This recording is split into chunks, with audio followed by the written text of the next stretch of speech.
pendeta menjadi bendahara, istri pendeta jadi bendahara, lalu pendeta yang kelola semua perpuluhan untuk sendiri. Itu adalah pencurian luar biasa besar. Kedua, agama adalah lahan subur untuk memanipulasi politik. Waduh, agama terus dimanipulasi, dipermainkan supaya orang sukses di dalam politik. Tunggangi agama, maka kamu bisa terjun di dalam dunia politik. Nah, ini yang banyak terjadi termasuk di negara kita. Pakai agama untuk berpolitik. No!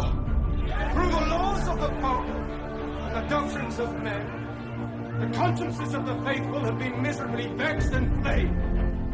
Will you recant or will you not?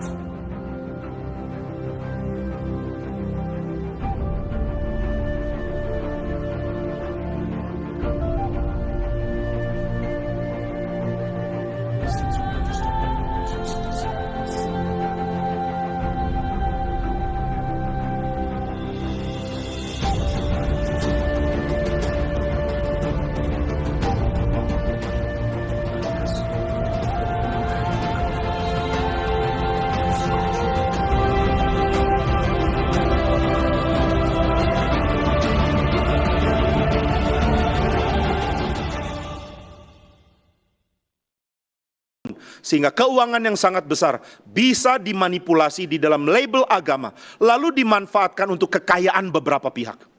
Salah satu yang sangat jahat di dalam gereja adalah kalau pendeta ambil perpuluhan.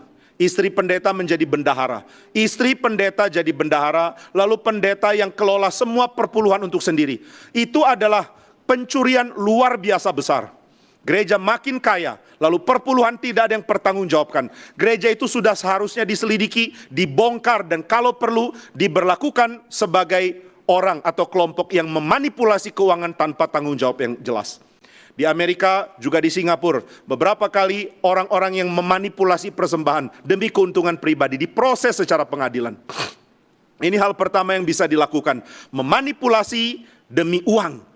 Agama membuat orang seperti tidak berpikir rasional lagi. Pokoknya kalau kamu kasih uang, nanti kamu akan kaya, karena uangmu itu modal. Masukkan ke gereja dan kamu akan kaya. Nah, ini adalah berita simple, berita utama yang divariasikan di dalam banyak variasi. Saya ingat satu kali ada seorang pengkhotbah di Amerika yang mengatakan, berikan uangmu nanti kamu akan dapat berkali-kali lipat. Dan dia untung besar sekali. Akhirnya dia ditangkap karena penyelewengan keuangan, dimasukkan ke dalam penjara. Keluar dari penjara dia pakai topeng yang kedua, yaitu topeng pura-pura khilaf.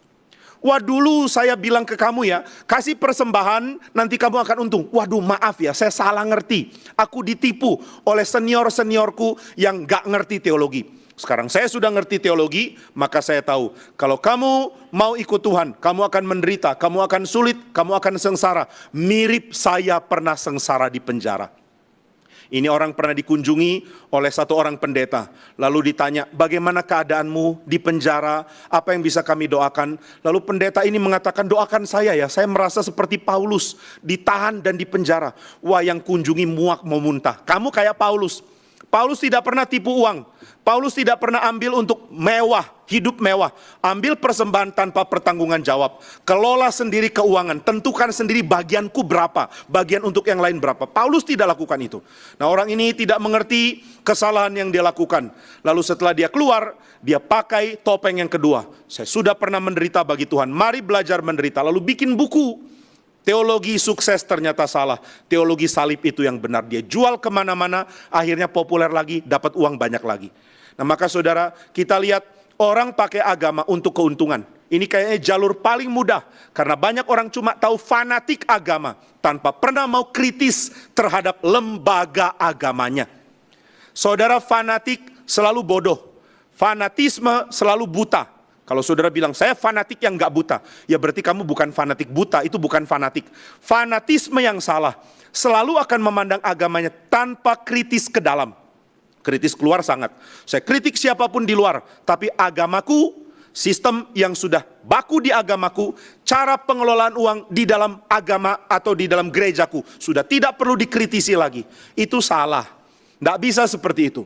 Maka agama adalah lahan subur untuk manipulasi uang. Itu yang pertama.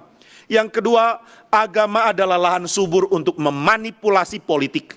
Kekuasaan dimulai dari menjaring banyak nilai, suara, banyak persetujuan orang lewat agama. Tunggangi agama, maka kamu bisa terjun di dalam dunia politik. Nah, ini yang banyak terjadi termasuk di negara kita. Pakai agama untuk berpolitik.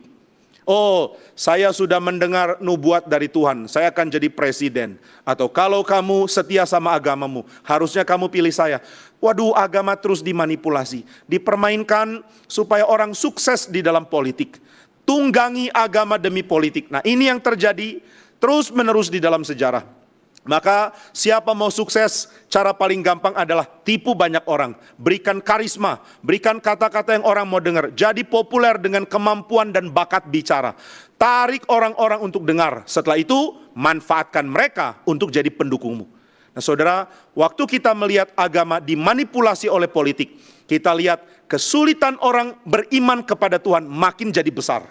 Kenapa sulit? Karena mereka tidak tahu mereka sedang diselewengkan, bukan kepada Tuhan, tapi diselewengkan kepada mendukung orang yang mau sukses di dalam politik itu. Siapa yang menidolakan, meninggikan, memberikan suara berlebihan kepada satu orang, menganggapnya suci dan tidak mungkin salah. Ini bahaya besar. Orang itu memanipulasi kesetiaan pendukungnya, lalu dia mulai terjun di dalam bidang politik. Nah, maka siapa memanipulasi agama bagi uang, dia orang jahat. Siapa manipulasi agama demi politik, dia orang jahat. Dari awal saya dengar sampai selesai itu bulu kuduk saya merinding tuh, saudara. Bagaimana dengan kalian ya? Bener ya, kita sebagai orang percaya itu, sebagai pimpinan gereja juga ya, sebagai jemaat, kita harus mampu pertama-tama kritis ke dalam diri kita, kritis ke dalam gereja kita, kritis ke dalam terlebih dahulu kepada sistem kita.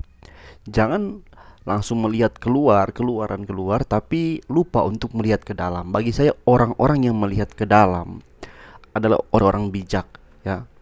Orang-orang yang memperhatikan dirinya di dalam, ya, gerejanya di dalam, adalah orang bijak. Memperhatikan ke dalam dan melihat bagaimana, apakah sudah sesuai dengan kitab suci atau tidak. Ini yang dilakukan oleh Wycliffe, oleh Jan Hus, ya, oleh Martin Luther, Calvin, orang-orang yang mengkritisi ke dalam. Dan hari ini gereja kita apapun itu, mari kita kritis ke dalam, melihat ya, apakah keuangan kita beres di dalam gereja kita, apakah kita pendeta yang terlibat politik secara langsung atau tidak, ya, supaya kita jangan menjadi orang-orang yang menggiring domba-domba Tuhan ke jalan yang salah. Yesus 3 kali loh peringatkan Petrus, gembalakanlah domba-dombaku.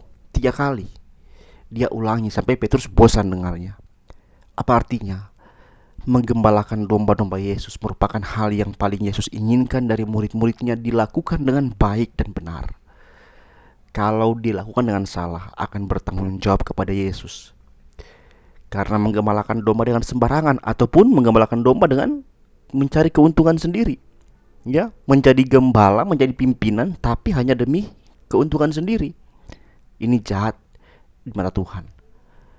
Lebih baik kita tidak menjadi gembala, tidak menjadi pendeta, tapi kita melakukan hal yang benar, yang baik dalam bidang-bidang tertentu, daripada kita menjadi pelayan Tuhan, menjadi pendeta, menjadi gembala, pastor, tapi kita hanya menggerus keuntungan dari situ. Sekian video saya teman-teman, biarlah video ini menjadi berkat. Tuhan memberkati. Shalom.